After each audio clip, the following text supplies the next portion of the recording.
Hello and welcome to the Overland Journal podcast. My name is Ashley Giordano and I'm Senior Editor at Overland Journal and Expedition Portal. Today I'm joined by two, as they call themselves, crazy Swiss overlanders that have come all the way from Switzerland to Saudi Arabia. And I have the great fortune of being able to speak with them in their overland rig today, and we're going to talk about their journey over the last several years and how they've made their way from Switzerland to the Middle East. So thank you so much for joining me, Marcel and Chiara. Maybe you can just talk about yourselves a little bit and introduce yourselves and tell us how you've made it here.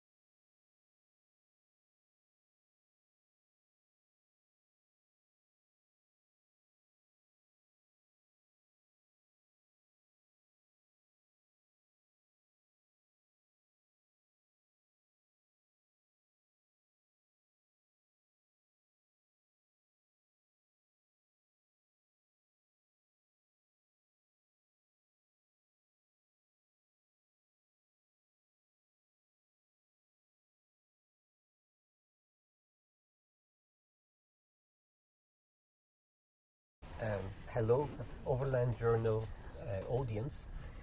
This is Marcel speaking, and Chiara will introduce herself in a short moment. We call ourselves Overland Vagabond. So, like the vagabonds, people without a home that are roaming around the world. And as a matter of fact, we started with our journey. I think 6 years ago. Was it 2018? 2018, that's the moment we sailed off from Switzerland. Yeah. I don't want to talk too much because Chiara also should say something, right? Yes! But never mind. In 2018, we departed, and the ambition those days was to go around the world at least one time. And we arrived after 18 months or so. We arrived in Singapore just before the COVID started. We took a break, but we were never able to get back to our car anymore. And that's why when actually our dream to go in one go around the world faded away. Back to your question, what are we doing here? Well, we are having a second attempt. We started 4 months ago, roughly, from Switzerland, and we are attempting to reach Cape Town in these, what we call Season 4 and Season 5 of our journey.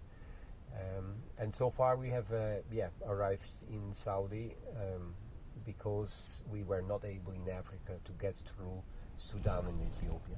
So we took the Middle East route, the Arabian Peninsula, and so far we like it a lot. But why doesn't Chiara also say something? Why don't you tell me a little bit about where you guys are from in Switzerland?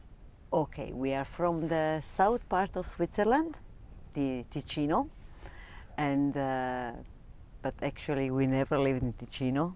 We spent our life in Singapore.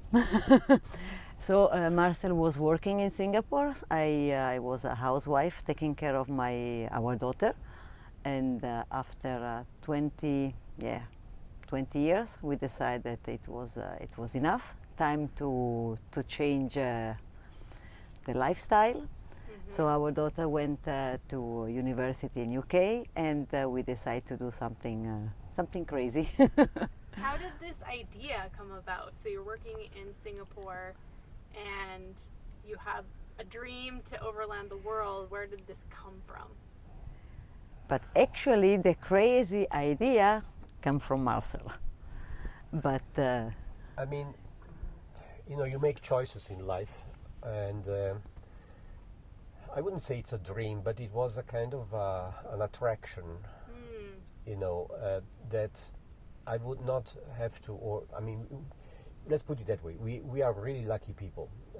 I mean, I've been working hard. Yes, we have been putting some money aside, but the lucky is in the fact that I don't have to work until my year of retirement, the official year of retirement, which in many countries is around 65 years old.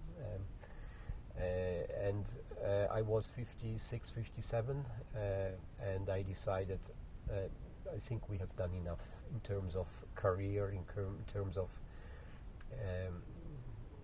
having an executive job in big companies and these kind of things. And we wanted to discover something a bit more humble, something simpler, something that allowed us to discover ourselves and ourselves discover the world. I mean, we have been traveling in so many places, but we actually did never understand and never grasp the content of what we had visited and the people we had met. So it Why was do about. you think that was? So you were traveling before this, but you just didn't. Was it not enough time, or you didn't have a vehicle or something to get to where you wanted to go, or how? The vehicle is the mean to perform your dream, if you want. In my function, in my career, in my job, in my profession, I was traveling essentially almost every other week. 1 week at home, the other week I was traveling. And if you travel for business, it's now not just the way you can really learn a country or get to learn people in a specific place. And the attraction was there. I mean, we wanted to, if I can speak on behalf of both, we wanted to have a third life, if you want. I mean, there is the early years until you are 20, 25 years old. Then you have the middle section, which is the big career. You have to work and you have to make money and so on. Well, this is now our third life, and we want to enjoy it in a different way. Not in having to care about making money, but really having the option and having the luxury to travel routes which sometimes are also quite dangerous? Not complicated? Dangerous. No, I would say unique. Yes. Yeah. And did you have to convince Oh yes. Chiara? Oh yes. Tell me about that. It cost me a bottle of wine. That's not bad. A very expensive one. No, I think this was about 6 years ago, Yeah. maybe 7 years ago. Yeah, and I thought, okay, now obviously I have to get my partner on my side, right? So we went for a dinner, and when the bottle was empty, I obviously introduced the intention, and Chiara was, immediately agreeing with such a plan, and the day after I started already doing the own plans, and one of the things we had to obviously decide was to get a vehicle, and deciding how the vehicle has to be is actually quite an interesting process. Yeah, a lot goes into it, that is for sure. And did you see this coming? When he sat down, were you like, oh... Yeah, something like that. Something's going on. Yeah, something is going on, and I was, maybe I was like a boat or a car. That was the question.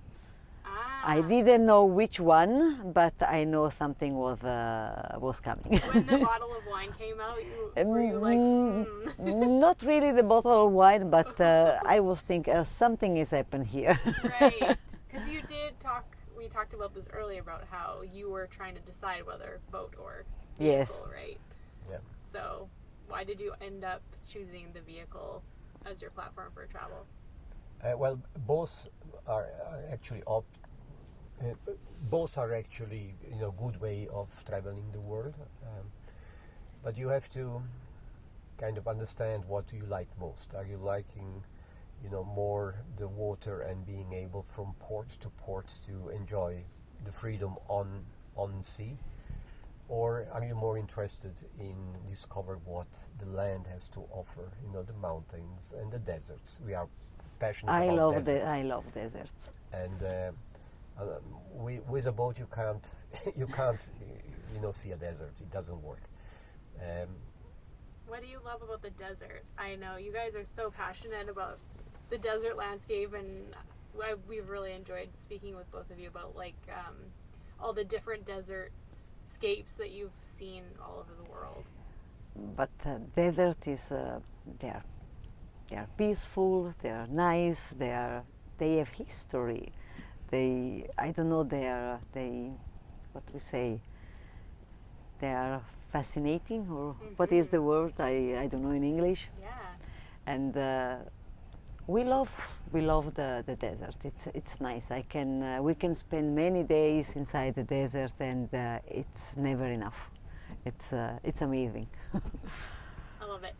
It's maybe a contrast. I mean, we were born in Switzerland, in the south, where there are still quite important mountains. So we are mountaineers, if you can say, and the desert is pretty much a contrast to being in the mountains, because it's all flat normally. There are dunes, but it's essentially flat, right? But what is also very amazing is the fact that you may be, hours or kilometers away from getting another human being or finding another human being. You are destined, you have to cope with nature in a very extreme fashion. If you take the Dashalut in Iran, this is probably the hottest place on earth, where the temperature can go above 50 degrees Celsius. Wow. I don't know in Fahrenheit. I don't know either. But it's known to be the hottest place on earth, right? And you go there, there is no one else. You have a car. If it breaks down, you are in trouble. Yes. Right? And this kind of challenge is what is very kind of intriguing to me. Oh, and yes. I like that. I Yes. like Nice. So speaking of challenges, you agreed that you were both going to go overland together Yes. around the world, and the vehicle was the next step.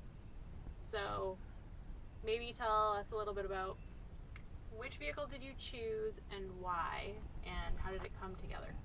First, we tried to find the pickup, Yes.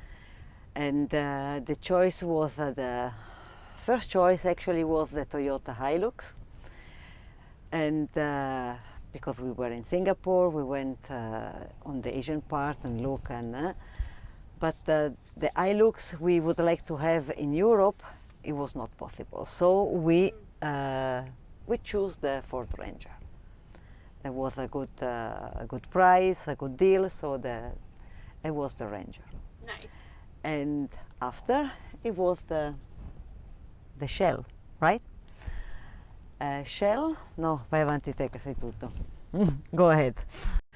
I mean, to be honest, there is actually a YouTube video. I can't remember whether it's season 0, episode I think 2 or 3, where I explain the process of choosing, your own rig, your own vehicle, which, by the way, can be completely different from person to person, from couple to couple, or family to family. True. And I try to several times to highlight the fact that you need to understand your own requirements first. Are you using it to do what? What are you really pursuing? Do you want to, just do off-road all the time? Do you want to, do long kilometers? Do you need a certain comfort, or are you more Spartanic in the way you install your equipment? These are all things you need to understand first. We went through the process to understand our requirements, and eventually, well, the result is what you see here. It's a compromise. Obviously, we would like to have more space,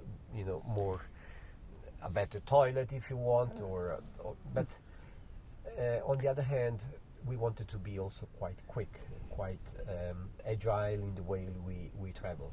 I mean, we can travel like a normal car. It goes theoretically into a container, and it was one of the requirements, so we can ship it across continents. But things may change, or other people may have different requirements, so the outcome would be a different one. Well, besides fitting in a shipping container and being agile, what were some of the other requirements that were important to you? Well, obviously, all terrain. I mean, we want to, be able to visit deserts, as an example, and you can't do that with a normal camper. You need a specifically equipped 4x4 rig that is capable of doing that. Yeah, but I mean, there are other requirements like it has to be reliable. We had, as Chiara explained, we had to opt to get these Ford Ranger, which is, by the way, not an American, but it's a European or Australian, better say, type of vehicle. But we have traveled in several countries where this brand and this model and make doesn't exist at all. You travel through Iran, through, Turkmenistan, Uzbekistan. These are kilometers and kilometers you drive, and if something happens, you are in trouble, because there is no workshop who is going to repair anything, because this car does not exist in those countries. So that was a compromise. I would have liked to have a Hilux. Did you buy the Ford in Singapore, or did you buy it in Switzerland? How did that work? Well, the entire planning lasted about 4 years. Planning and build, I have to be precise. Planning and build lasted about 4 years. 2 years was the planning itself, and 2 years the build. Wow. Now, the platform had to be bought after 2 years, and by that time we were about to ship everything from Singapore back to Europe. So we bought the Ford Ranger in Germany because it was just easier to get it there. Right. And we imported it into Switzerland. We drove it straight to Vienna, close to Austria, where the cell, which is the camper side of the car, was started to be molded, and that was the year number 3, where the cell got molded, attached to the frame, and so on. And the 4th year, that's when I took over, and I did the entire interior, and also the change to the vehicle, like new suspension, new shocks, new bumpers, the winch, and the usual stuff. Right. Which suspension did you go with? Originally, shocks.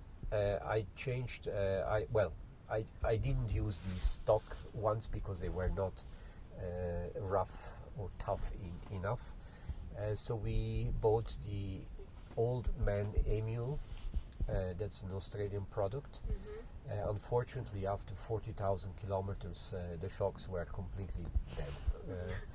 And now I have the second version of the heavy-duty shocks, which are conies, and hopefully they will last until South Africa. Let's see. Nice. And you put on a snorkel. Oh yes, snorkel. You said front and rear bumper? Yeah, the front bumper, because we had to host a winch. Right.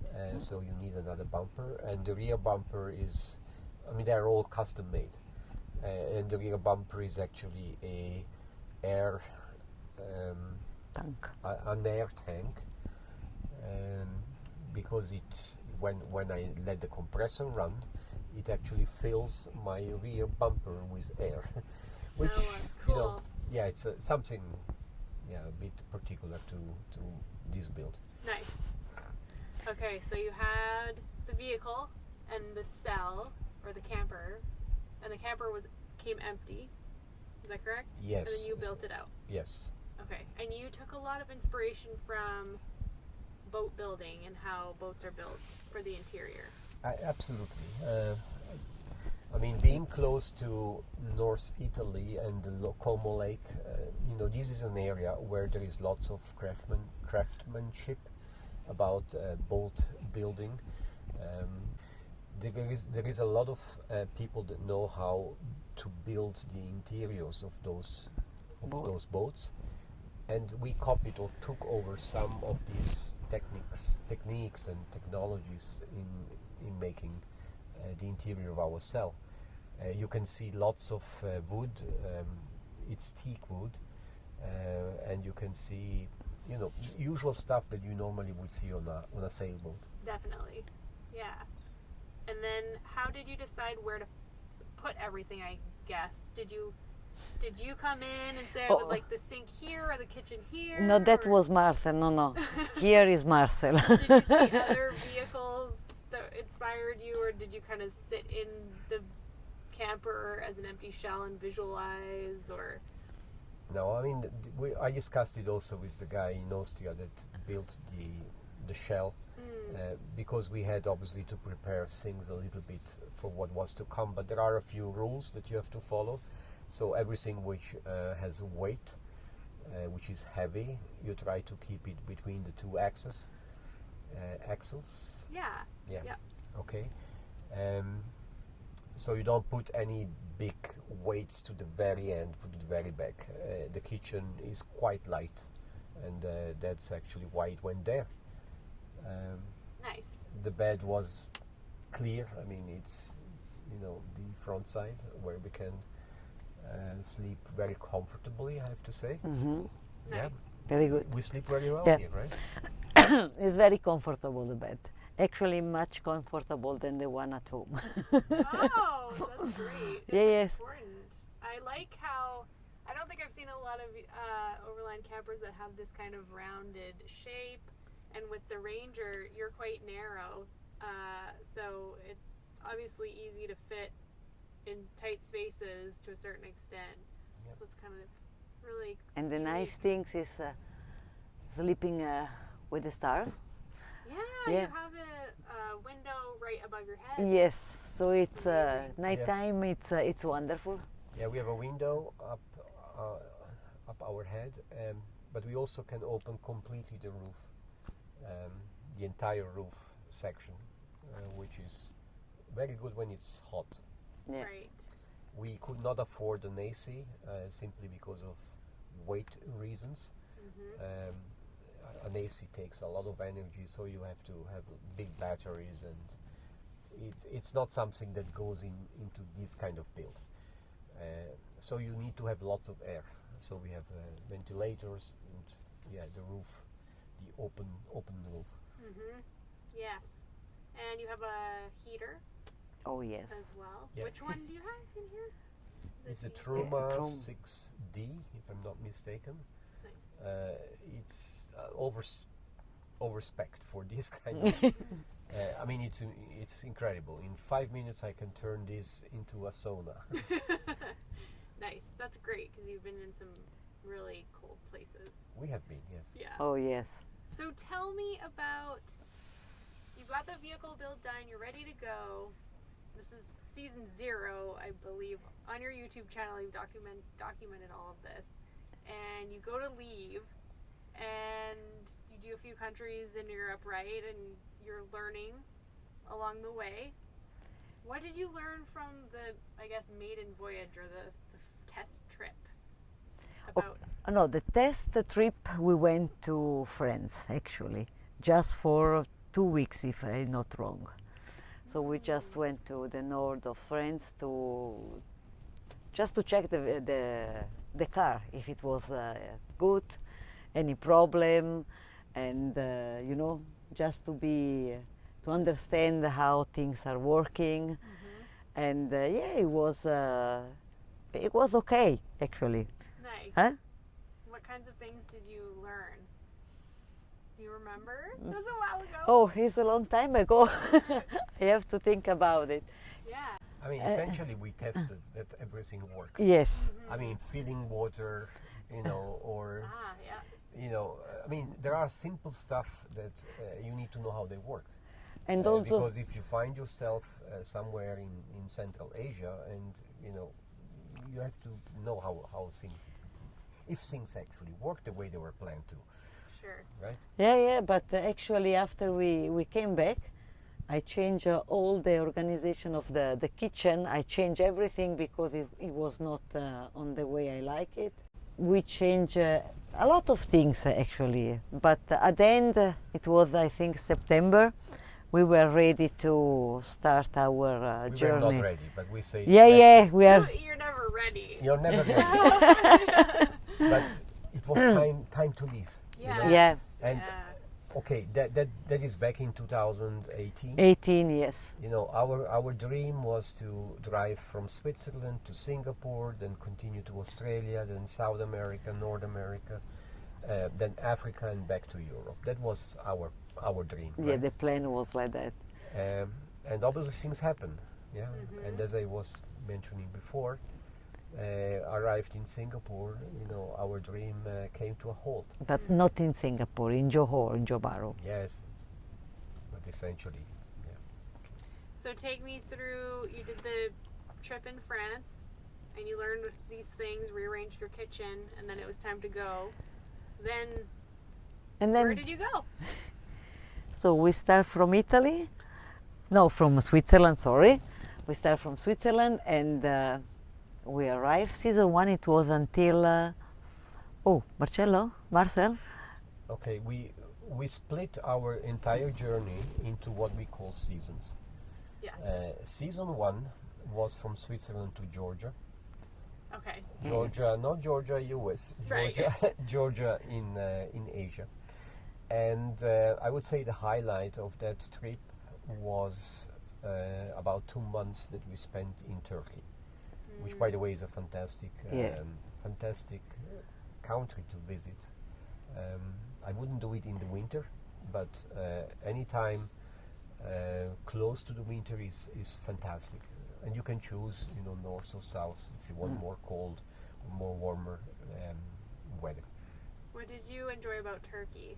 Because I've heard a lot of people say they really love Turkey for a variety of reasons. Why did you like it? Well, first of all, it's the closest you can get out of Europe from home, right? I mean, the moment you cross the Bosphorus, You are you in can Asia. say you are in Asia. Which is, and probably you heard it before, but we have a special affection for Asia, having been living 20 years in Asia. So getting into the same continent again was a bit of was special. But the nice thing about Turkey is, first of all, from a cultural side, I mean, there are so many Greek, Roman, old cities that you have to visit, and one is just more beautiful than the other one. The food is good, the people are nice, the infrastructure is actually excellent, I have to say. So the roads are paved above 2,000 meters, which is excellent. You have a 3G coverage Everywhere. across the nation. I mean, it's fantastic. The only part where we felt it had still to be developed, and I'm talking about 2018, was the Kurdish area. But having visited again the Kurdistan, when was that? 3 months ago. Yeah, October. I can see a major upgrade in these last 2-3 years since we were there the first time. In terms of infrastructure? Yes. Yeah. Okay. Yeah. Interesting. All right. So you got to Turkey, and Turkey. then From Turkey, actually, you cross into Georgia, and it was close to Christmas, and for us, time to have a first break. right. I mean, our philosophy is that we move the vehicle across the globe, and whenever we feel we need a break, we take go a break. back. We go back home. We fly back home, leaving the vehicle where it is, and take 2-3 months in order to digest and to recharge, digest what we have learned, seen, and recharge our own batteries. So I think you said earlier every 4 to 5 months or something like that. You Yes, usually something go like that, home, yes. Which I think is, if you can do it, it's a good idea. Like you were saying, to process what you've seen, what you've learned. Yeah. Yeah, it's and you have great. See family. exactly. You have Yeah. friends or family that you have to see from time to time, right? Yeah. Do you get lonely on the road, just the two of you, ever? No, I don't feel at all. No, Amazing. not at all. That's I mean, we are quite open, and we like to approach people and talk to people, and if you have that kind of attitude, you will never be alone. True. Yeah. everywhere we go, we found the nice people. It's fantastic traveling like that, because really you have friend everywhere. We have friend everywhere actually, Yes. and it's amazing. And And having those breaks to go back home and see friends and family probably That helps is, as well. yes. There's a little bit of a recharge. And yes, you come back fresh. yeah, because after 5 months you start to say you see a nice place, something very nice, or an archaeological site, and you start to say, yes, nice, very nice, okay, another one. So it's really time to stop, because you don't enjoy anymore what do you have. Yeah. So it's time to really have a break. Nice. Okay, so you made it to Georgia, Yes. had your break, and came back. We came back in March. We paid a fine of 600 euro. 600 euros because we overstayed, Oh, or the car overstayed. The yeah. car. I was going to ask about that. Have you ever had an issue, like not being able to find somewhere to leave your vehicle? No, so that's far? not the problem. But sometimes you just don't know all the rules, Sure. right? And like Georgia, the temporary import permit or yes, something. runs out, Georgia yeah. allows you 90 days, and we overstayed. I mean, the vehicle overstayed. Uh, It stayed 120 days or something. So we have to pay a fine. Well, Yeah. whatever. Okay. Yes. Anyhow, Georgia, Azerbaijan. First highlight was Iran. I know that some of us are not allowed to travel freely through Iran, but I can say it is an amazing country. Yeah. And the people are extremely nice. So that was one of the highlight of season 2. Mm-hmm. The second highlight, I would say, was the Pamir. the Pamir Highway, yes. When you start to, I mean, obviously there is the Silk Road, you go through Uzbekistan, Samarkand, and all these nice places. But once you start the Vakan corridor and you go up 3,000-4,000 meters and you reach this plateau, which is like the roof of the world. I mean, it's just amazingly beautiful. And that's the Pamir mountain, and Pamir, the highway Pamir, which is not a highway. Oh no. It's actually a track full of potholes. That's what the Pamir highway is. Then you go down the other side and you reach Kyrgyzstan, which is like Switzerland of Asia. Everything is green. There are pastures all over the place. Beautiful. And we ended season 2 in Altai, which is in Kazakhstan. Kazakhstan being, is it number 4 or 5 biggest country in the world. I mean, huge. Wow. Amazing. What was it like keeping track of documentation for all those border crossings? Was it difficult or not? Well, in comparison to what we experienced these last few months, Yeah. we are talking. We Yeah. are now actually on Nice. season 4, right? Going through some of the Middle East countries.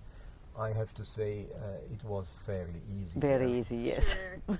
I mean, if you can cross a border within 3-4 hours, I think.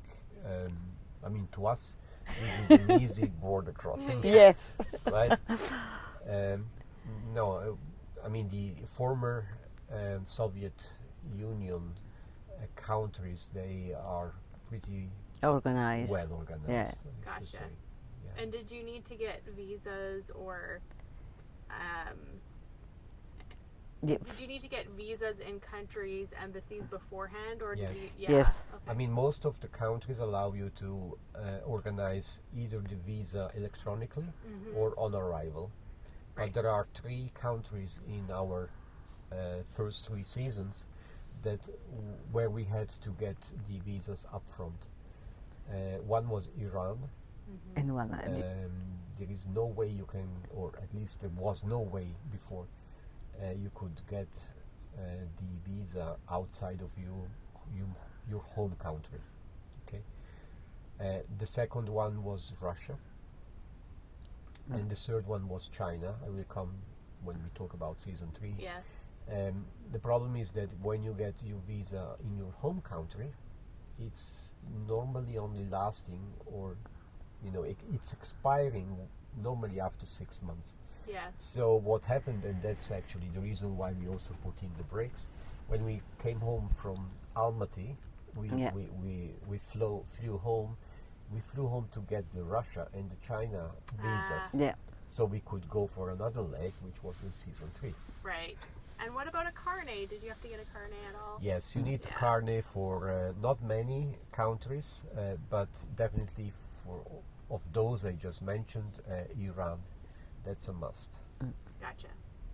Yeah, you guys are so fortunate that you can travel freely, like you were saying, through Iran. Because I know British, American, and Canadian need to hire a guide that goes with them or have restrictions on travel. So Yes. yeah. Yes, unfortunately. Yeah. Maybe these will change one day. Yeah, we'll see. I hope so. Fingers crossed. Yes. So you end up In Almaty, Kazakhstan. Right. That was the end of season 2. okay. We started 3 months later. In July. Yeah. that Yes. It was July, yes. Okay. So we started 3 months later. From Almaty, we drove north. We went into Siberia, into the Altai area. We didn't spend a lot of time, frankly, in Siberia. It was because very we hot. wanted to spend as much as we could. We got 1 month's visa in Mongolia, and we really Yeah. wanted to have 30 days in Mongolia. And we had an appointment at the Mongolia-China border that we couldn't miss. It was the 10th of September. We had to be there. So eventually we stayed only 2 weeks in Siberia, but it was enough to learn the Altai area.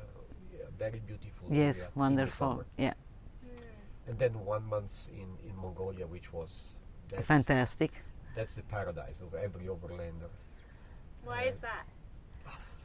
First of all, there are no roads; there are only directions. So when you go from one place to the other, you just head towards that place. But there is no road to follow. You just follow a track, or the track that goes closest in the direction you want to go. And the best thing was the washboard, Marcel. No, that's not the best. The best thing is that when it's 5, 6, 7 o'clock, and you think, oh, maybe we should find a camp. Wherever you are, you just stop, and that's where you put Wow. Yes. you put your camp. Wow. It's one huge campground. That's Mongolia. Yeah. And okay, apart from that, I mean the landscape. They are is beautiful. fantastic. Fantastic. We started to visit one part of Mongolia which is not known at all, which is the Altai Site. And what we experienced in that 1 week was sensational. Really, The second, I would say, highlight in Mongolia was the Gobi. The Gobi area. Desert, yes. We crossed the Gobi, in each direction. We were a bit crazy because we were alone. Mongolia is quite tough on the vehicle. Of 3 cars that go to Mongolia, 1 breaks down completely. The second one has some major failures that need repair, and the third one, gets through unscathed. We had absolutely no problem. No We were problem, really yeah. lucky. Nice. Yeah. That's awesome. Yeah. Wow. Then came the crossing of China from north to south. Yes, from Herenot. So you met up with a few other travelers. Yes. You can't With a do that guide. on your own. You need Correct. a guide. Yep. We were actually, I and another lady from Germany, we organized a group of 4 cars, and the 4 of us hired a guide, and with the guide 40 days we crossed the entire China. Wow. Cool. That was tiring because you do a lot of kilometers. China is not small, Yeah. Right. and frankly, 40 days are. I mean, every day you have to travel about 200-300 kilometers. Wow. What was it like having a guide there? How did that work logistically? We were extremely lucky. I mean, we were on our own, normally for 1 or even 2 days, and after 2 days we met the guide, and we go and have dinner together, and we are let alone again for another 2 days. Really very easy, extremely easy. Nice. And the good thing, the guide was organizing the entry tickets for all the sites visiting. Yeah.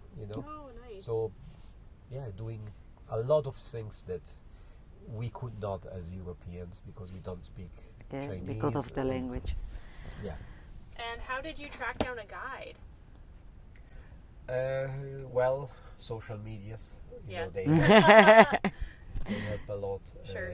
Like Facebook groups and Yeah. things like that. We Yeah. asked around, and eventually we found this company and the guide, because every company has a number of guides, and not all are equally good. I see. But the one we found was really Really good and nice. Yeah. Nice. Yeah, those Facebook groups can be really helpful. I mean, the Overland Middle East Facebook group, that is how I found you guys. That's how we met. And that's how I found out a lot of information about this area before we decided to come to Saudi. So it's really helpful. Absolutely. And it's awesome too because you get to connect with other people, So Well, it's Yeah. not like the Pan Americana, Panamericana.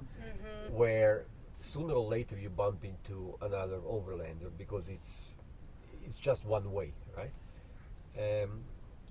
In Asia or even here in the Middle East, you don't see other overlanders. You are essentially on your own, unless you know someone that is traveling in the area and you can make an appointment and you can meet them. yes. Yeah. But it's Yes. very tough to meet other overlanders. Yes. Yeah, it's a whole different ball game over here. Or- I'm realizing. Yeah. Or at least the way we travel, because we are now in mid of January in Saudi Arabia. Okay, it's probably not, how should I say, the best season to do Saudi Arabia. Definitely not the summer, but Sure. and the country is so big. I mean, Yeah, it is. It's huge. Huge. So, just to complete, we did China. After China, we went into Laos. for the first part, because Laos and Thailand are 2 countries which are very long from top to down.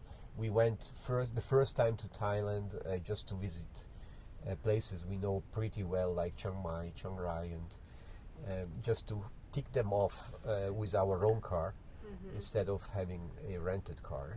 So then we went back into Laos. We met some friends there which were coming also out of China. Then we traveled south. We crossed into Cambodia. We went back to Thailand. From Thailand we went into Malaysia, and our trip was coming to an end because this season was coming to an end, and we actually we were quite fast because that's an area of Asia we know very well. Right. And the countries are getting smaller. Yes. In comparison well, in to comparison Central to Asia. China, absolutely. Yeah. Yes. But our target was to reach Singapore, which means Johor. Maybe Singapore is the only country in the world that does not allow overlanders vehicle That's right. in. The moment you have either a kitchen or a sleeping capability, the car is not allowed to enter. So we parked just outside Singapore, which is Johor. Johor. Gotcha. Yeah. And that was the end of season 3. 2019. That was Christmas 19. Yeah. We flew home with the intention to get back In February. The and- 12th. And in the meantime, COVID came up. Yeah. And we didn't see the car for another 18 months. It was just stuck in Malaysia, and we could not fly to Malaysia to pick up the car. Where did you park it? We parked it to some friends, very good Okay. friends, so just leave the car at their place. And the car was safe, but under the rain and under the sun. That was the problem. How did that affect things? Yes, especially the rain. But when the car came back, actually Marcel was doing a lot of. There have been in the last few weeks before the car was shipped back to Europe, there has been some heavy flooding in Malaysia. Yeah. in the area, and our car got flooded as well. Oh no! It was full of water, and as you can imagine, with all the wood that we have, everything was moldy and stinky. So it took me 3 months to repair it. But the most important thing is that it took us about 18 months until we got the car back from Malaysia. Thanks to our friends, we managed to get it onto a ship, and through Ro-Ro we shipped it to Bremerhaven in Germany. Okay. So did your friends have to drive it on, or did you end up being able to come and It do was that? just to move it from Giordano to the port. It took me 6 months, and I'm not joking. Wow. Because first, the COVID, every country implements restrictions in its own way, and in Malaysia they decided to block the interstates. That means you cannot move, you cannot drive, from one country within Malaysia, or let's say from one province to the next province. So these took 2 months until these would happen. Then when it was ready to be driven to the port was about 300 kilometers away. There was no ship. The ship cancelled. So no vessels. Yes. And the moment the vessel was available, the drivers turned down and said, "No, I'm not driving the car anymore," because of fear, because of COVID and all this stuff. Sure. So eventually I tow trucked it from Johor to Port Klang, which is the port of Kuala Lumpur, and finally it made it on a vessel, and a month later it was in Germany. So what did you do for those 18 months? Oh. That must have been tough because you had. Well, we gained weight for sure. Yeah. No, it was. It was boring at home. Yeah, I bet. What I was doing most of the time is editing videos because I had enough material. So eventually, a few YouTube videos got uploaded. Oh yes. But it was about planning what was coming next, what was about to happen next. So I had to buy all the pieces do all the repairs to the vehicle. And eventually, once that was done, I started to plan what we are doing now, which is season 4 and season 5. Okay, nice. So then, did you leave again from Switzerland or from Germany on this next? From Switzerland. Okay. We left on the 5th of October. We left Switzerland. So we just Italy, the Balkans, Turkey again, and after it was the Iraqi Kurdistan. After we tried from the Iraqi Kurdistan to enter in the Iraqi, the Arab part, but it was impossible. So we went back to Suleimania and tried to get a visa for Iran, from Iran, just a transit visa for a 5-day visa. After a long discussion and waiting and waiting. 3 attempts. 3 attempts, yes. After 3 attempts, we got it. So we went to Iran, 5 days, and finally we entered in Basra in Iraq. So this is where things get very interesting.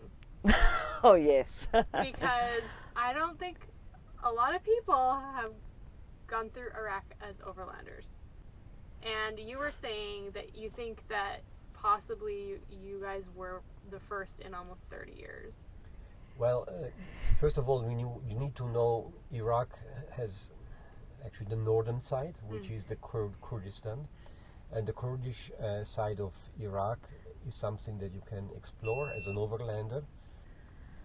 So when we talk about the real Iraq, we talk about the Arab side of Iraq. Okay. That's where Baghdad, Najaf, Basra and these cities are.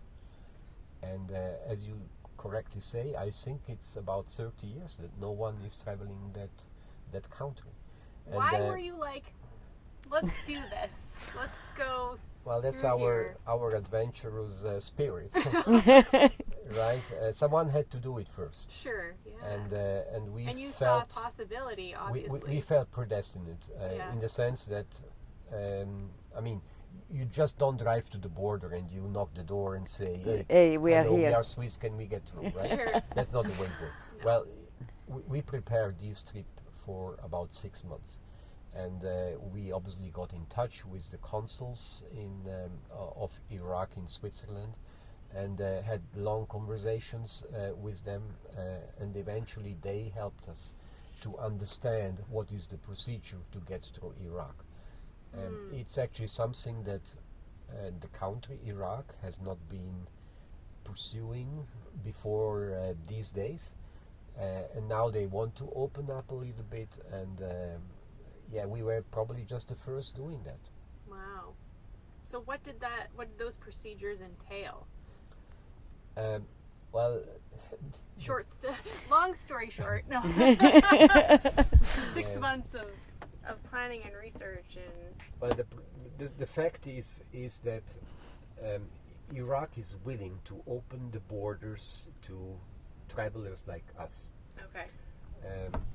So the procedure is essentially to arrive at the border and explain them what they have to do. Now it's stupid what I'm saying, but but the fact is really that no one knew what to do when we arrived. Gotcha. Because why would they? Because we were the first one, right. and no one knew that the Baghdad being the capital of Iraq, the Baghdad government is actually interested, in having foreigners traveling through their country. Right. But they don't know that at the border. Sure. Okay, so it was absolutely not easy to get through, and the border crossing from Iran to Iraq took an entire day. I think we arrived at the hotel in Basra. It was about 11 o'clock. 11 o'clock at the night, yes. In the night, and we started very early in the morning. Okay. So it took us, I don't know, 15 hours. 16, 17 hours, yes. Yeah. And then comes, the crossing of Iraq, which is, we have overlanded in over 50 countries, but this is really, really another dimension in terms of challenge, in terms of difficulty of traveling. What did you have to overcome through traveling throughout the country? Well, it's ambivalent. On one side, you have extremely nice people. Yeah. When you go to the villages, I mean, you can explain, Chiara. Yes, that the people are very kind and very warm. They open their house. They give you food. They give you everything. You are like a king and a queen. Really, it's something amazing. They are wonderful. So the people, the villagers and so on, are extremely nice to be with. But to move around, you have to go through main roads that are filled by checkpoints. And checkpoints, we saw some checkpoints here. Those here in Saudi, those in Iraq are of a complete different nature. You get stopped in any case, every time. And if you are lucky, in 10-15 minutes you can go on. If you're not lucky, you wait 2-3 hours until they let you go. Wow. And Okay. how far apart are the checkpoints usually? Well, it can happen that you drive another kilometers and you get to the next checkpoint, which does not talk to the previous checkpoint, so Sure. you start the entire procedure again. Wow. And you know, the difficulty for us is that you actually don't know what they are checking. I mean, they I was going to ask you, what are they checking when you're there no, for they 15 take minutes? the passports. They make pictures of all our passports. There are a few other papers that we have with us, and then starts, you know, the entire process of talking to the superior of the superior, talking to the general, talking to I don't know to whom they talk, and eventually, you know, they say, yeah, you can go, but but I mean, it's very tedious. Sure. Who is manning the checkpoints? Is it military? Is it who are what group, I guess, make up the Yes, checkpoints? these are military Yeah. checkpoints. Yeah. Okay. And what are they? You don't know what are they looking for? Are they there to protect whoever's going along the highway from? I mean, they always say it's for your safety that, you know, they check you, but yeah, we don't understand. We rarely understand exactly what they want to check. I see. How many days did you spend in Iraq? In the Arab Iraq, so from Basra to the Jordan border, Yeah. we spent in total about 10 days. yes, Okay. 10 days, yeah. I think that's enough. Oh yes. Yeah, I was gonna say, did it feel worth it for all of the checkpoints and the paperwork and the time to be Well, able to experience those beautiful sides and chat with the local It's people? an adventure challenge that we wanted to undertake, Yes. and we are extremely happy that we did. Yes. And we opened the route, to be very frank, because it's the only way you can drive today a car from Europe to Middle East without having to ship it. Amazing. I mean, Syria would be another way, but it's closed. You don't drive to Syria these days. Iran, there is a ferry from Iran to to the Emirates. Since COVID, this ferry is not working, or at least it's only working in part. You can ship the car, but you can't go. I mean, it's a ferry anyhow. Sure. The only way, you know, on the road to come from Europe,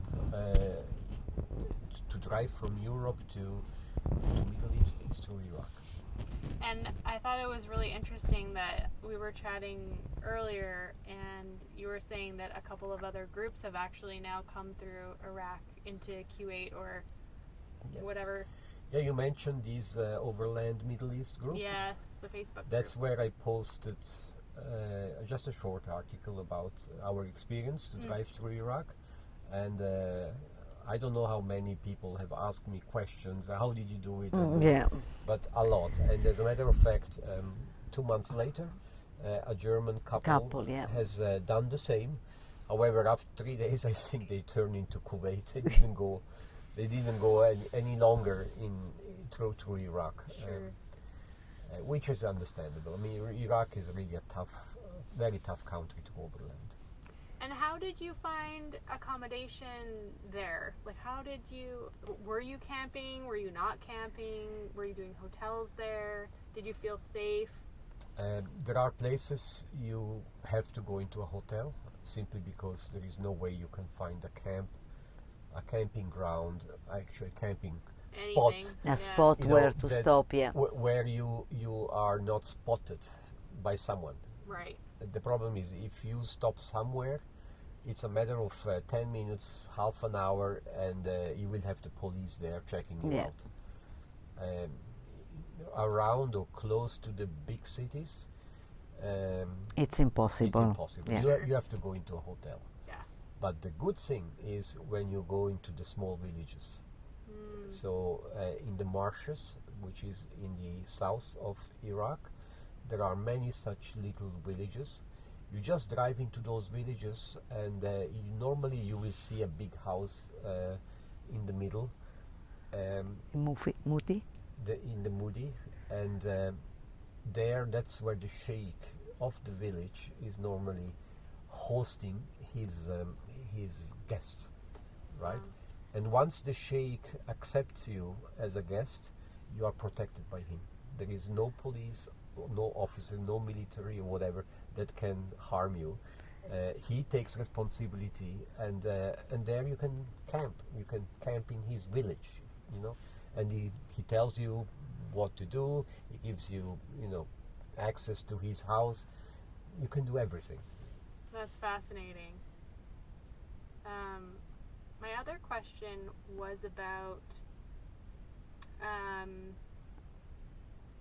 preconceived ideas about a place.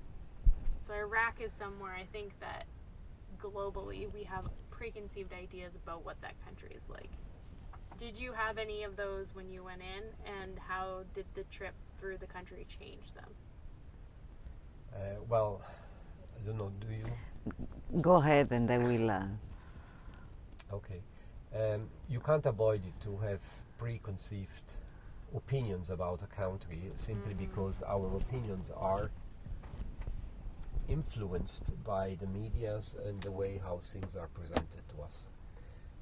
Luckily, and it's just one way, but luckily there are social media platforms that allow you to gain experience from people who have traveled before you.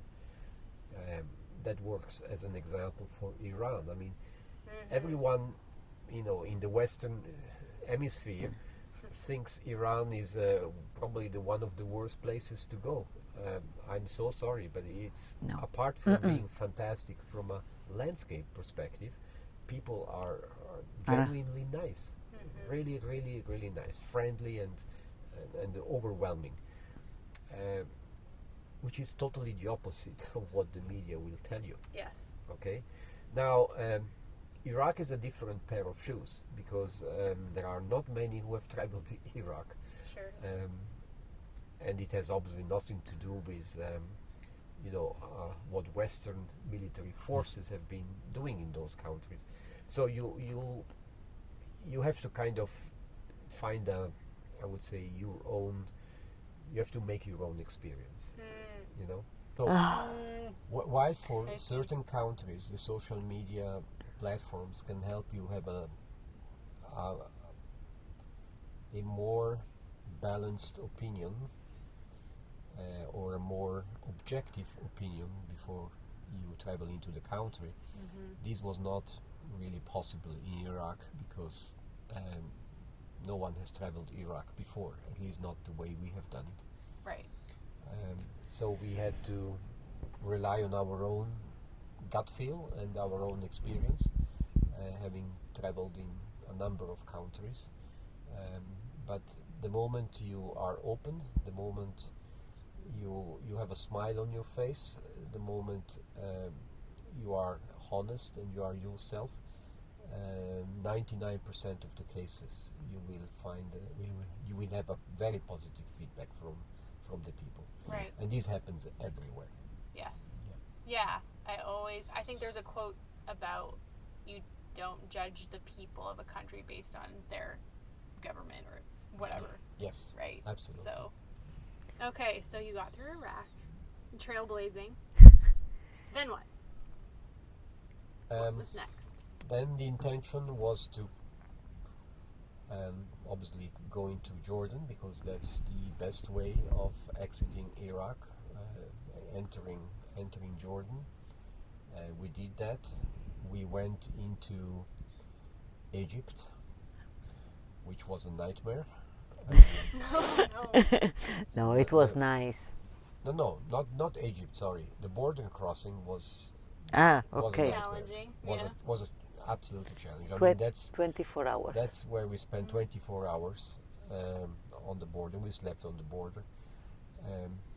I mean, we don't have to go into the detail, but that's the kind of border crossing that, as an overlander, you really don't want to have to No. do any of. Truth. Okay. But we managed. Yeah. Egypt is actually a very beautiful Yeah, country it's a very to- nice country. to travel, a part of this usual checkpoints and Yeah, but it was quite fast, the checkpoint, and yeah, but you get escorted.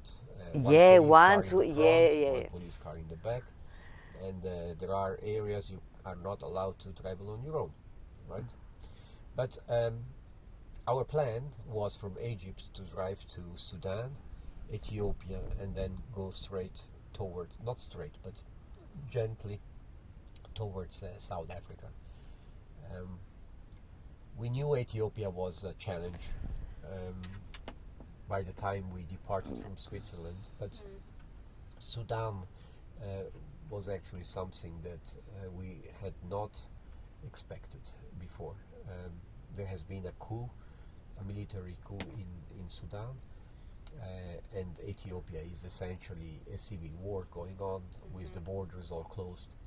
So our intention to drive down the African continent, down towards south, along the east coast, vanished.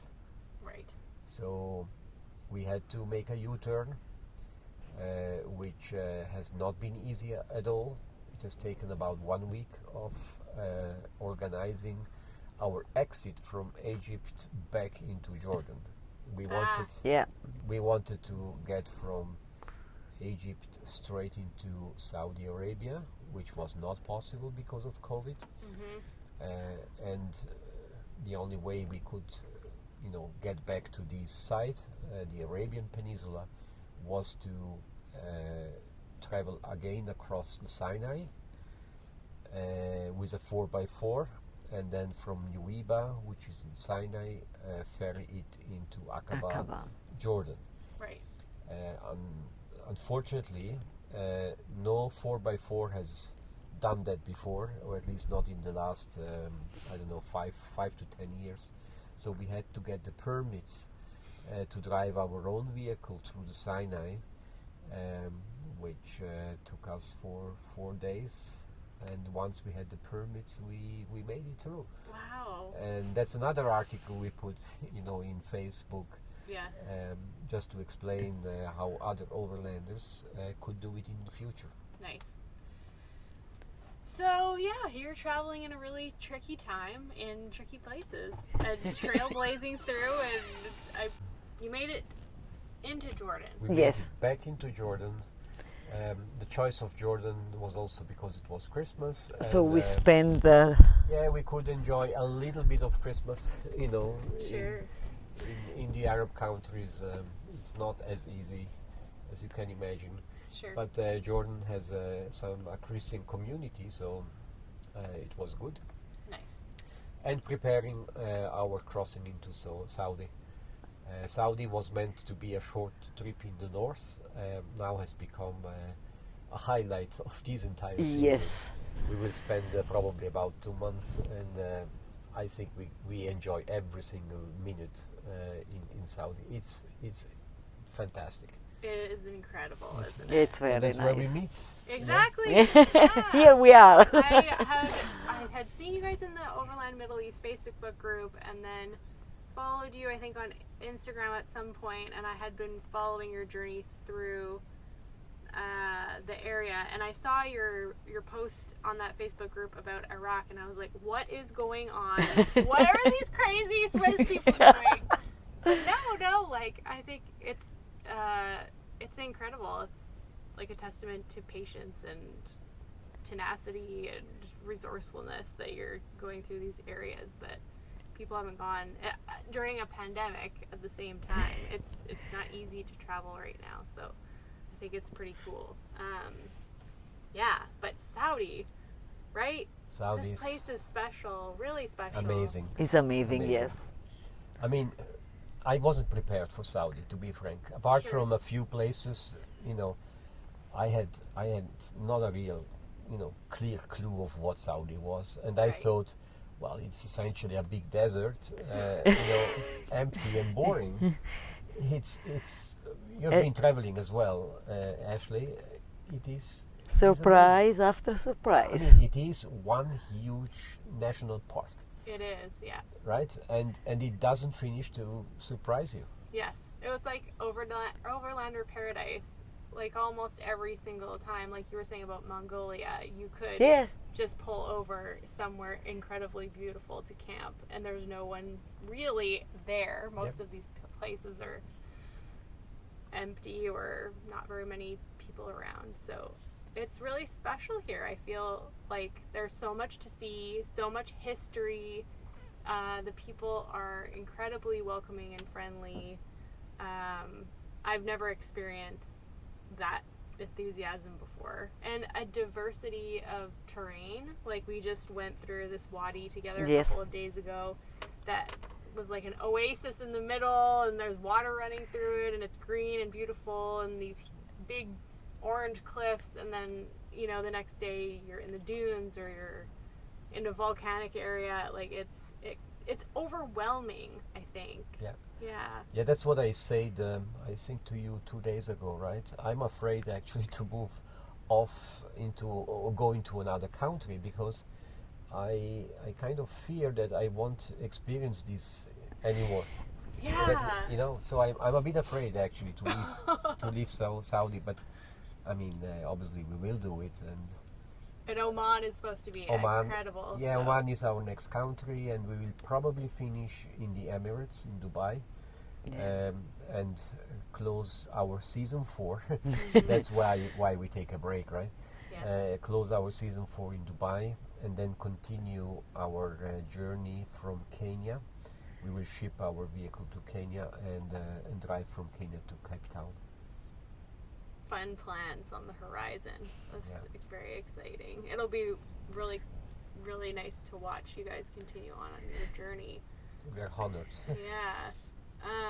I was gonna ask you, Chiara, about if you have any travel tips for women traveling throughout the Middle East that have come from the West, because I found when I was researching for this trip, I was a bit unsure about like what to wear, or how it would be received, if I don't have a headscarf on or things like that.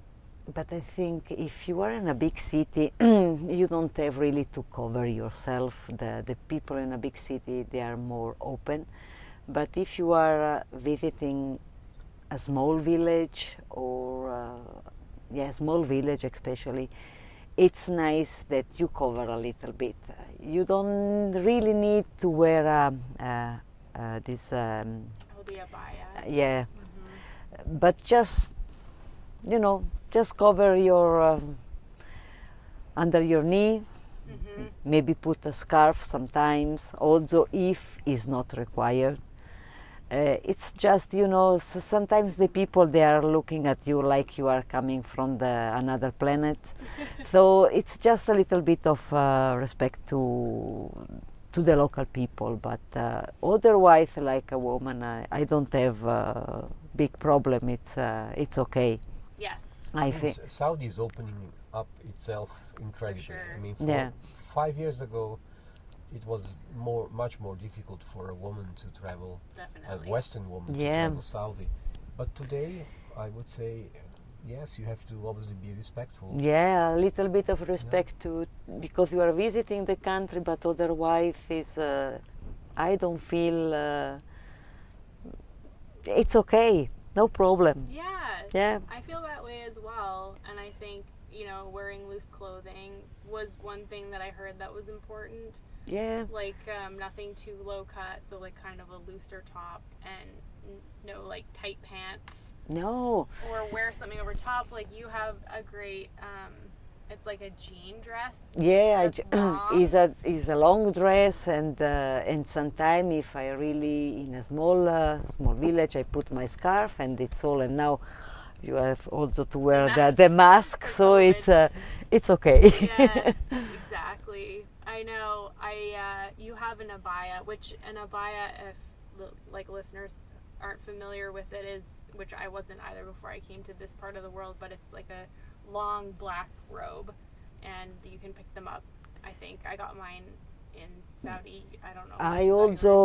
I also pick it up here in everywhere you go in a small market or in a mall. You can find it easily. It's not a problem. But actually, I come with my things from Europe, and it was a little bit of color. Yes, exactly. Yeah, it was interesting because I was trying to watch. Well, Richard would like watch the reactions of like the men that were passing me by just to kind of see, and it seemed like if my hair, like I have long hair, and if it was out, I think they kind of would like look and do a little double take and then like look away. And so sometimes if I had a scarf over my hair, I drew less attention, but it's not required. No, it's not required. We do not have to wear an abaya. We don't have to wear a headscarf here. No, and we can drive. It's legal for women to drive. The only now. thing is sometimes when you go to the restaurant, that you are not allowed to sit down with the men, so they just ask you, please just go with your husband to the family room.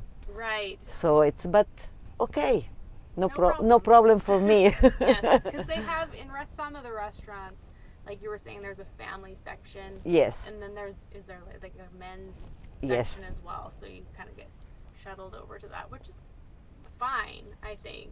It might be more difficult sometimes if you're traveling as a solo female, I think. Too. Yes, but it's for solo female. They just you go there and they come to pick up your order, so it's not too big. It's not a big deal. I think the cool thing too is that we get to see a side of things that, you know, like Richard doesn't get a chance to see. Like we got invited to somebody's house and he kind of got shuttled away into this back room and he got to hang out with the husband and the boys, and I got to hang out with the, you know, mom and grandma and the kids, and got invited into the kitchen, and you get to see them without. Yes, I got the same experience. Sure. Yes. Yeah. And what was that like for you? It was nice because, you know, I was really curious to see actually the local women here. Yes. Because they are covered, so it's and they are nice ladies. They are really pretty ladies. Yeah, beautiful. Yes. And I think I would say like 95, maybe even 98% of the local women here seem like they're full. Yeah. Yes. Full covering, so you really see eyes, and that's it. So I just saw maybe 2-3 ladies without with the open. Without the face covering. Yeah. It's a special experience for sure. There was a lot of Google Translate happening when I was over in their kitchen. I was like, what? No, I don't speak Arabic, sorry. She was talking a little bit of English. Yeah, that helps. Oh, it's Normally women are more educated in terms of English language. So that's something I experienced.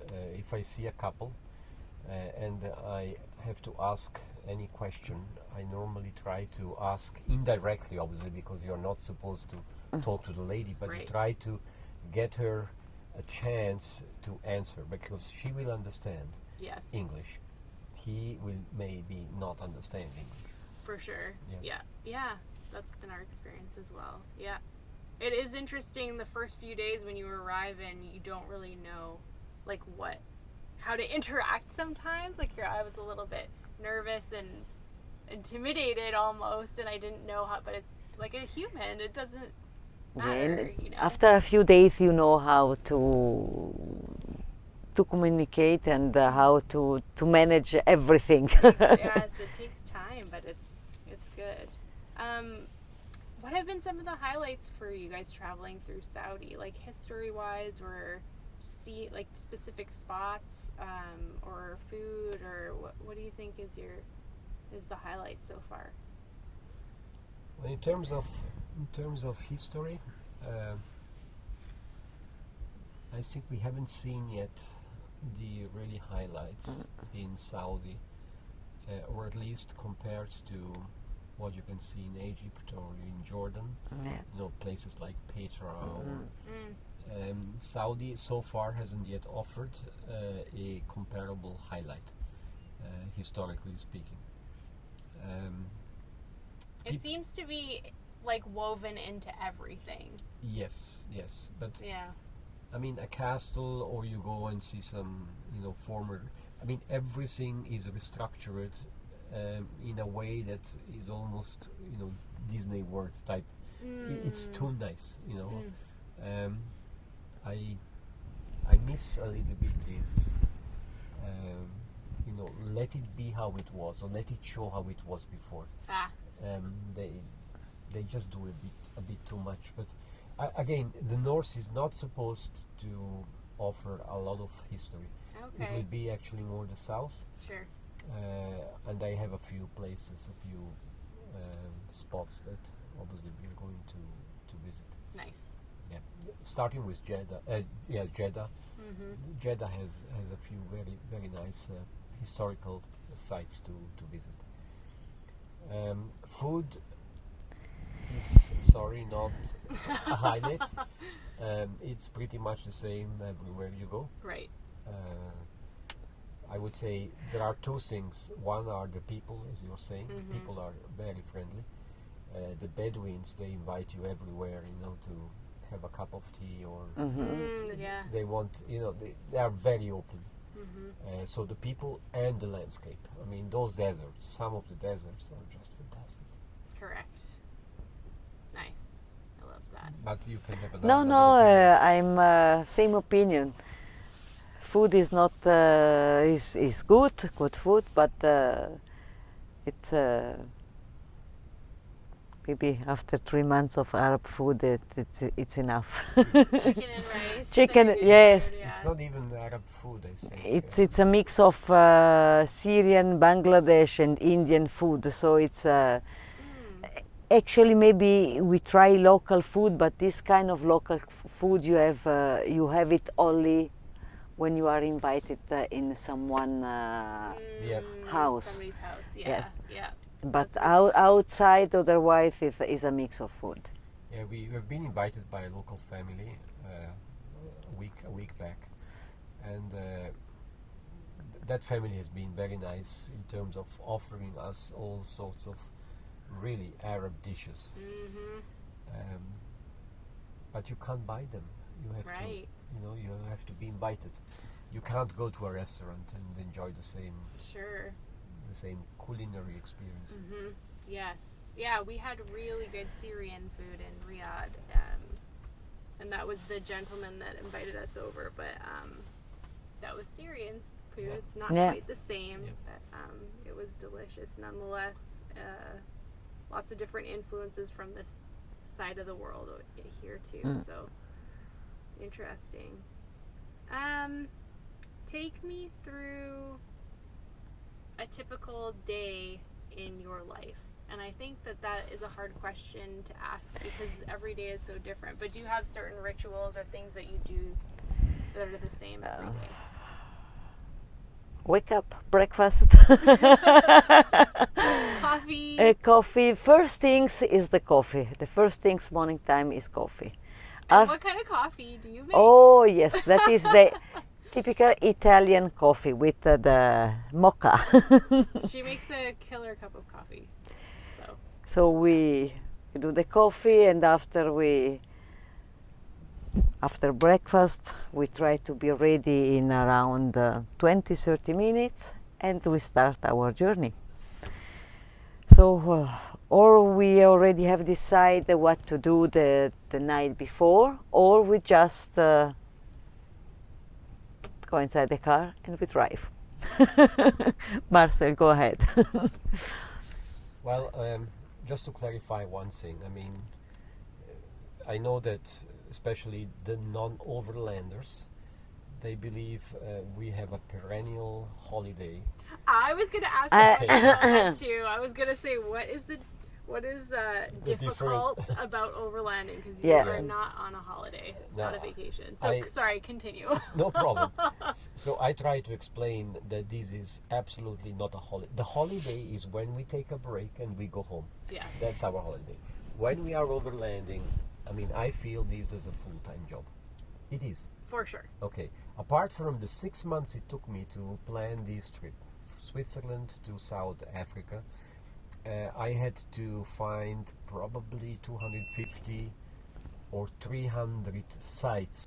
Apart the fact that it took me about 6 months to plan this trip from Switzerland to South Africa, and I have pinpointed about 300 places that we wanted to visit. Okay, and obviously you have to choose which is the place or the places you want to put on your list, and you have to do a lot of reading, a lot of research.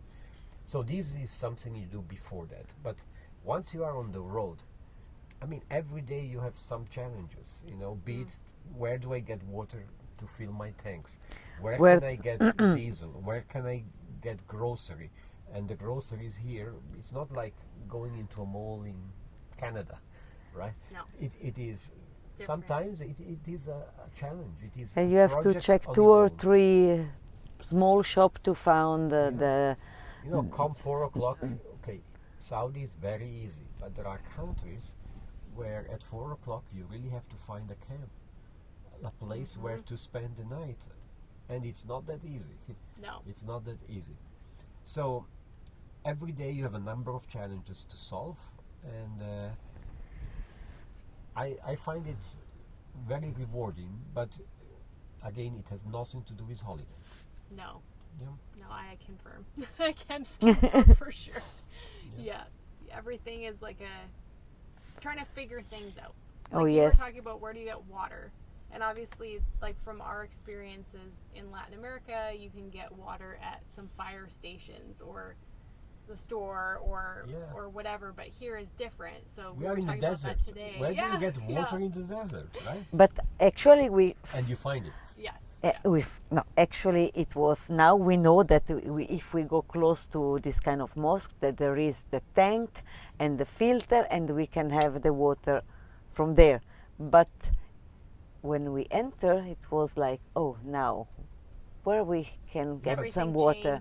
Yes. Yeah, but they are gravity fed, those water tanks, and frankly, it takes 1 hour to fill our tanks. You know, until you have the pipe sorted out, because you have.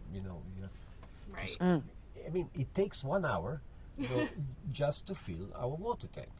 Yes, everything does take longer. I feel like you're not like, I'm going to put my dirty laundry in my washer and dryer and it'll be done. That is another problem. But here in Saudi is easy, because wherever you go in a apart hotel or in a hotel, somewhere there is a laundry. Everywhere you can find a laundry or a dry cleaning, whatever you call it. But in some places it's expensive, or you don't have it. So you have to go back like the old time hand wash. Yeah. Yeah. It is. So. I really want to go to Alaska. That I want to do it. Nice. Yes. Amazing. Why? I don't know. I like the idea to spend sometimes in Alaska with the snow, cold, the dog. It's like the opposite of now. Yes, but Yeah. it's nice to have all the experience together, and you can compare which one is the best, or not which country is the best, because all the country are the best. Yeah. They are nice, and but the experience, Yes. Of the moment. or the moments, Yeah. yes. Yes. How about you, Marcel? Well, I mean, we will eventually visit all continents. It will take us another 3-4 years, but this is a project that we will complete for sure, unless as long as we are in good health, Yes. we are going to do this. Let's put it that way. Now, the question is, what will we be doing next? So, What are you really looking forward to next? no, every continent has a number of highlights, or every season, as we call it, has a number of highlights. So, I can tell you, which will be the highlight in season 5. Because I have planned already, and I know already which is okay. Next will be Australia. Yes, we have been different times or several times in Australia, but there are a few areas we would like to join the dots, because we have seen the dots, but not what is in between, right? Patagonia, or Central America, or North America, Alaska. There are many beautiful places. But what I'm trying to figure out now is which are the places we will revisit after, because we need to have a story after the story, right? Sure. So, and since one of our missions is to share what we see with our own eyes, the question will be, which friends are we going to include in our next big Yeah. Amazing. I love that. So, if people want to find you on the internet, or they want to watch your YouTube videos of the Premier Highway, or of the vehicle build, or through the Balkans, where can they find you? Well, we are called Overland Vagabond. We have obviously our overlandvagabond.com site, and that's from there on you can find all our social presences in Facebook, Instagram, and Twitter. That's where we communicate while traveling. So we write 1 or 2 posts per week with lots of pictures. The moment we are not traveling, we work on editing videos. And that's where YouTube and Patreon channels are being active. But Overland Vagabond is the way how to find us in all those places. Perfect. Patreon is for the very close friends and family, but obviously everyone who wants to know more about what we are doing is welcome to join us on Patreon. They enjoy a number of services that are unique. For instance, we are traveling now, and they can see in real time where we are. They can send us in real time, questions, or we do special videos for them. I try to post every 2 months a specific message about what is going to happen next. So they have an advantage over all the others, because they know exactly what we are about to do. I don't know how long it will take to publish these podcasts, but there are not many people who know that we are targeting to drive to South Africa. Insider info. That's insider info, but our Patreon people, they know it. They know it all. They know it all. Yeah. Nice. Well, thank you guys so much for taking the time to chat with me and for coming on the Overland Journal podcast. I super appreciate it. And it's been really lovely to talk to you and hear about all your experiences trailblazing through the world. It was very nice to meet you, Ashley. Thank you so much for this opportunity. And thank you very much.